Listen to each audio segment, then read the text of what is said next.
जी हां दोस्तों, ईडी लगा करके राहुल गांधी और सोनिया गांधी को फंसाने चले थे शाह, दाव पड़ा उल्टा। फंस गई भारी अदालत में ईडी, हेराल्ड केस में खत्म होगा मामला। बहुत स्वागत है आप सभी का। आप देख रहे हैं द राजनीति का विशेष सेगमेंट खबर और विश्लेषण। मैं हूं जब्बार खान। दोस्तों, जुलाई महीने में आखिर ऐसा क्या हो गया जिसकी उम्मीद भारतीय जनता पार्टी और मोदी शाह ने कतई नहीं की थी। आखिर वो नेशनल हेराल्ड का मामला जिसमें राहुल गांधी और सोनिया गांधी को फंसाने की पूरी स्क्रिप्ट तैयार थी, भरी अदालत में सारे स्क्रिप्ट के परखच्चे कैसे उड़ गए। आखिर ईडी पर अदालत के जरिए सवालों के बौछार जब शुरू हुए तो फिर ईडी दाएं बाएं क्यों झांकने लगी। आखिर अदालत ने यह क्यों कहा कि जब सरकारें 15 लाख करोड़ का कर्जा राइट ऑफ कर देती हैं, लोन राइट ऑफ कर देती हैं, तो फिर अगर कांग्रेस ने एजीएल का लोन राइट ऑफ किया तो उसमें क्या गलती है। दोस्तों, गजब हो गया है। विस्तार से आपको बताएंगे, अंत तक इस वीडियो को जरूर देखें।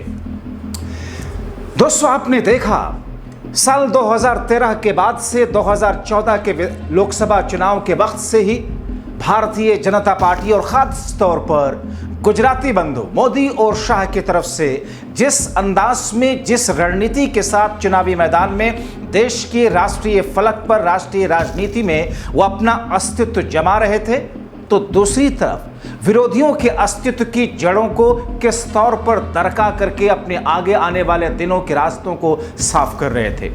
और इसके लिए बाकायदा राहुल गांधी और विपक्षियों की छवि को डैमेज करने की कोशिश की गई।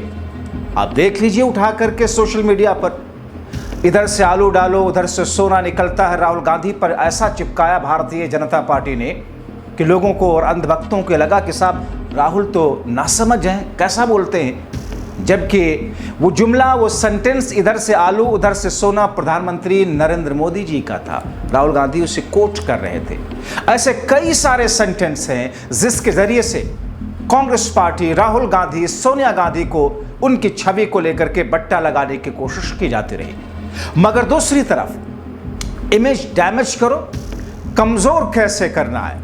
दूसरी तरफ कौन कौन से ऐसे मुद्दे हो सकते हैं जिसके बुनियाद पर राहुल और सोनिया को, विशेष रूप से राहुल गांधी को, किस अंदाज में बैकफुट पर ढकेलो, मुश्किलों में डाल करके, चाहे वो अदालती प्रक्रियाएं हों या किसी तरह के दूसरे मामले हों।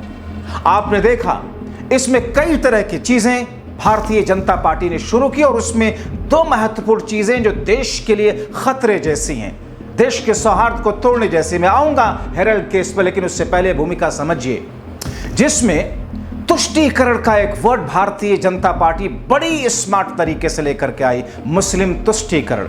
जबकि इसकी जड़ में जाएंगे और तह में जाएंगे तो फिर आज आप पूछेंगे कि अगर कांग्रेस ने आपके हिसाब से मुसलमानों का तुष्टीकरण किया तो फिर आप हिंदुओं का तुष्टीकरण कर रहे हैं क्या, वोट लेने के लिए मुस्लिम दुश्मनी में। दूसरी तरफ सेकुलरिज्म, प्रधानमंत्री नरेंद्र मोदी के कई सारे वक्त सेकुलरिज्म के बुर्के में छुप करके, सेकुलरिज्म के कुर्ते में छुप करके, इस किस्म की भाषा का प्रयोग करके सेकुलरिज्म जो देश का फैब्रिक है, और तुष्टीकरण जो एक ऐसा आपत्तिजनक शब्द है जिसको डेमोक्रेसी मिला करके कांग्रेस को डैमेज करने की कोशिश की गई। और उसी में एक अदालती प्रक्रिया में राहुल और सोनिया को फंसा करके बीजेपी को ऐसा लगा कि शायद इसके जरिए जब कांग्रेस के सबसे बड़े स्टार को ही डैमेज कर दिया जाएगा तो फिर बचेगा क्या। तीसरी तरफ कांग्रेस पार्टी की लगातार तोड़ करके उनके नेताओं को, आपको बताएं कि 98% ईडी ने जिन जिन लोगों पर, कांग्रेस के नेताओं पर केस लगाया, उसमें से 95% नेताओं को बीजेपी ने अपने यहां बुला लिया। वही नेता कांग्रेस में थे तो उन पर केसेस थे, वही नेता ईडी के केसेस थे, बीजेपी में चले जाते हैं, सब कुछ नॉर्मल हो जाता है। मगर दोस्तों, नेशनल हेराल्ड का केस आपने सुना होगा बार बार, जिसमें वो कहते हैं कि अरे राहुल और सोनिया तो जमानत पर हैं।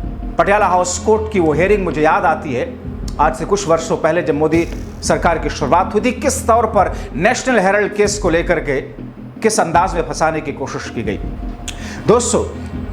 लेकिन अब जो हुआ है, जुलाई के महीने में 8 जुलाई तक लगातार इस पर हियरिंग चलेगी और 8 जुलाई को एक महत्वपूर्ण फैसला आएगा। लेकिन उससे पहले ईडी को जिस तरीके से करारा अंदाज में झटका लगा, ईडी की जो दलीलें थी, ईडी के जो सवाल थे, ईडी के जो पॉइंट्स थे, उनको किस तौर पर अदालत में धराशायी होता हुआ देखा गया, वो सुन करके, वो जान करके तो मोदी भक्तों को खुश नहीं हुई होगी, वो तो तिलमिला गए होंगे, क्योंकि बीजेपी को भी अब लगने लगा कि शायद इस केस में कोई दम तो था नहीं। आने वाले दिनों में इस केस से राहुल और सोनिया दोनों ही बरी होने जा रहे हैं।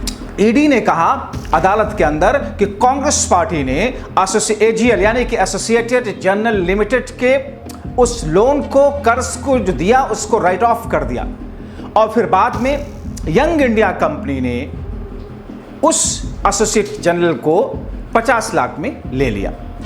दोनों बातें बेबुनियाद झूठ अदालत में पकड़ी गई। अदालत की तरफ से वही पूछा गया कि क्या लोन माफ कर देना, कर्ज माफ कर देना, जबकि सरकारें तो 15-15 लाख करोड़ के लोन माफ कर देती हैं दोस्तों, आपको पता है, क्या लोन माफ कर देना कोई अपराध है? और जिस एजीएल को कांग्रेस द्वारा अधिग्रहित करने की बात की जा रही है, वो तो अभी भी कांग्रेस की संपत्ति है ही नहीं है, यंग इंडिया की संपत्ति है ही नहीं। जिस बुनियाद पर राहुल और सोनिया को फंसाने का पूरा ताना बाना बीजेपी ने और खासतौर पर डॉक्टर सुब्रमण्यम स्वामी ने उस वक्त बुना था, वो एक झटके में धराशायी होता चला गया। आपको बता दूं, आपकी स्क्रीन पर 2 स्क्रीनशॉट इस वक्त मैं आपको एक एक करके लाऊंगा। सबसे पहले इसे बुनियाद इस जहन में रखिए, यह स्क्रीनशॉट है एजीएल यानी कि एसोसिएटेड जर्नल लिमिटेड, जिसके जरिए से नेशनल हेराल्ड अखबार, जो कि आज़ादी के मतवालों के लिए, उनमें जोश भरने के लिए 1937 में पंडित जवाहरलाल नेहरू ने शुरू कराया था, और इसी का एक हिंदी वर्जन जो कि शुरू हुआ नवजीवन। दोस्तों, इस स्क्रीनशॉट में आप देख सकते हैं कि किस तौर पर नीचे के हिस्से में इसके जो अथराइज्ड संपत्ति है उसे 1 करोड़ रुपए दर्शाएगी, जबकि इसका पेड ऑफ जो दिखाएगा 90,000 करोड़। तो दोस्तों, अदालत में जिस तरीके से इन्फोर्समेंट डायरेक्टरेट यानी कि ईडी की तरफ से जो बातें रखी गई और जिसमें यह बताया गया कि दरअसल कांग्रेस पार्टी ने किस तरीके से नेशनल हेराल्ड की 2000 करोड़ की संपत्ति पर कब्जा कर लिया है। अब इसका दूसरा वर्जन सुनिए जो सच है।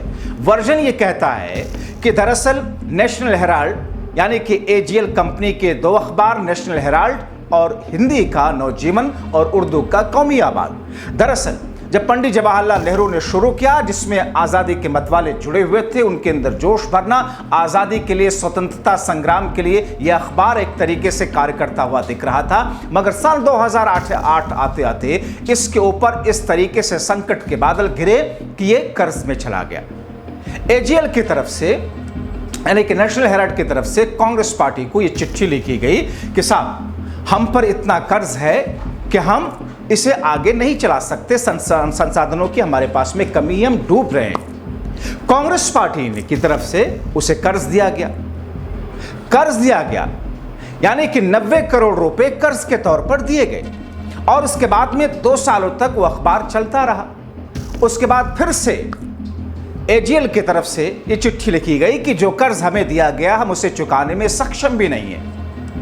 उसके 2 साल के बाद यंग इंडिया लिमिटेड, जो कि एक कंपनी बताया जा रहा है, जिसे कांग्रेस पार्टी की कंपनी या फिर राहुल और सोनिया की कंपनी बताया गया, कि यंग इंडिया ने उसे 50 लाख के बदले उस कर्ज को अपने ऊपर ले लिया।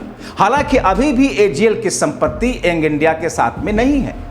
लेकिन अब देखिए खेल ये शुरू हुआ कि भारतीय जनता पार्टी ने इसके ताने बाने को ऐसा बनाया कि लोगों के बीच में यह मैसेज गया कि राहुल और सोनिया ने 2000 करोड़ की संपत्ति को महज 2000 करोड़ की संपत्ति को महज 90 करोड़ में अपने ऊपर ले लिया, अपने दायरे में ले लिया, और उस कर्ज को जो दिया था, और जब एजीएल ने उसे लिया तो उस कर्ज को भी राइट ऑफ कर दिया गया, माफ कर दिया गया। यह इतना बड़ा षड्यंत्र जिसे कांग्रेस पार्टी ये कह रही है कि जिस षड्यंत्र के तहत इस पूरे खेल को खेला गया, इस पूरे मामले में कांग्रेस का कहना है ना तो सोनिया दोषी है, ना तो राहुल दोषी है, ना तो यंग इंडिया दोषी है, सिर्फ और सिर्फ झूठ और बेबुनियाद तरीके से लगाए गए आरोप है, जिसमें कांग्रेस पार्टी राहुल गांधी और सोनिया गांधी की छवि को डैमेज करने की कोशिश की जा रही है। दूसरी तरफ देखिए दोस्तों, अदालत ने जो कहा कि क्या लोन को राइट ऑफ करना यह अपराध है। अब मैं लोन को राइट ऑफ करने की बातें आपको सामने छोटी सी कुछ बिंदुओं में रखता हूं। आपने बार बार सुना होगा किस तौर पर देश के भगोड़े, जिसमें विजय माल्या से लेकर के कई सारे ऐसे नाम हैं, जिनको बाद में ये खुद इस चीज का भंडाफोड़ हुआ। खुद उसी डॉक्टर सुब्रमण्यम स्वामी ने कहा कि अरुण जेटली से मिलकर के, खुद भी हाल के दिनों में विजय माल्या ने बताया कि किस तरीके से उसने देश छोड़ने से पहले अरुण जेटली, जो कि उस वक्त के वित्त मंत्री थे, उनसे बता करके वो देश छोड़ा। ये सारी की सारी स्थिति मोदी सरकार की एक एक करके खुलती जा रही है। और जो रिपोर्ट कहती है कि जो बड़े उद्योगपति हैं, उन उद्योगपतियों पर जो लोन था, जो कर्जा दिया, उस कर्जे को 15 लाख करोड़ रुपए राइट ऑफ कर दिया गया। दोस्तों, 15 लाख करोड़ रुपए बड़े उद्योगपतियों का, यानी कि उस कर्जे को माफ कर दिया गया। आप देश के जितने भी बड़े उद्योगपति हैं, अंबानी हो, अडानी हो, टाटा हो, जितने भी लोग आपके जहन में आए, कोई अपने घर से पैसा लगा करके बिजनेस बढ़ाया है? आप इतिहास में जाएंगे, देखेंगे। और इस वक्त सरकारें लोन देती हैं, बैंक लोन देती हैं, सरकारें लोन दिलवाती हैं, वो अपना एम्पायर खड़ा करते हैं और उसके बदले सरकार को किस तौर पर फायदा मिलता है। और फिर जब उसको घाटा दिखाया जाता है, कई बार कर्ज इतना बढ़ जाता है बैंक का, तो फिर बैंक के जरिए उसे राइट ऑफ करा दिया जाता है। ऐसा राइट ऑफ, यानी कि कर्ज को माफ करना, 15 लाख करोड़ रुपयों की संपत्ति है दोस्तों। मगर मोदी सरकार किसानों के, आम गरीबों, मजदूरों के छोटे छोटे आपके बैंक के कर्ज होंगे ना, लोन होंगे, किस तौर पर लोन चढ़ता जाता है और उसके बाद में कैसे बाउंसर्स, कैसे बैंक के अफसर आपके घर आकर के आपकी संपत्तियों को कुर्क कराते हैं। मगर 15 लाख करोड़ रुपए इधर माफ कर दिए जाते हैं। अदालत ने उसी बिंदु को उठाया कि क्या लोन को राइट ऑफ करना, कर्ज माफ करना, अगर कांग्रेस पार्टी ने कराया, कोई अपराध है? दरअसल दोस्तों, कांग्रेस ने इस अखबार में दिलचस्पी क्यों दिखाई?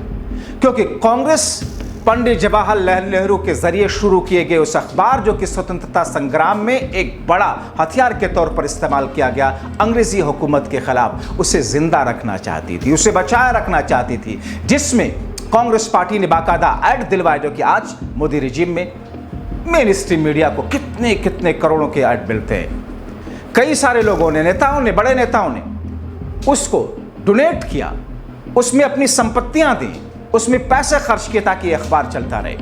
मगर वो अखबार बंद हो गया, और जब बंद होने के कगार पर पहली बार आ रहा था, तभी उसने कांग्रेस से मदद मांगी थी, और कांग्रेस ने उस तरीके से उसको मदद करके उसे जिंदा रखने की कोशिश की। मगर अदालत में जिस कथित तौर पर झूठ और फ्रेब के जाल को बुन करके राहुल और सोनिया के खिलाफ जिस किस्म का मुकदमा दायर किया गया, और उस पर जिस अंदाज में जो ताना बाना बुना गया, उसमें छवि ऐसी बनाई गई देश के अंदर इस मीडिया के जरिए, मेन स्ट्रीम मीडिया के जरिए, कि मानो दोनों ने बहुत बड़ा अपराध कर दिया। तो फिर ऐसी स्थिति में दोस्तों, आने वाले 8 तारीख तक क्या स्थिति साफ होगी, देखना बहुत महत्वपूर्ण होगा। माना ऐसा जा रहा है कि राहुल और सोनिया के ऊपर से ये आरोपों के बादल पूर्ण रूप से छट जाएंगे। इसलिए हमने लिखा कि क्या शाह ईडी के जरिए राहुल और सोनिया को फंसाने चले थे, दांव उल्टा पड़ गया। आप क्या सोचते हैं? अपनी राय कमेंट बॉक्स में जरूर लिखें।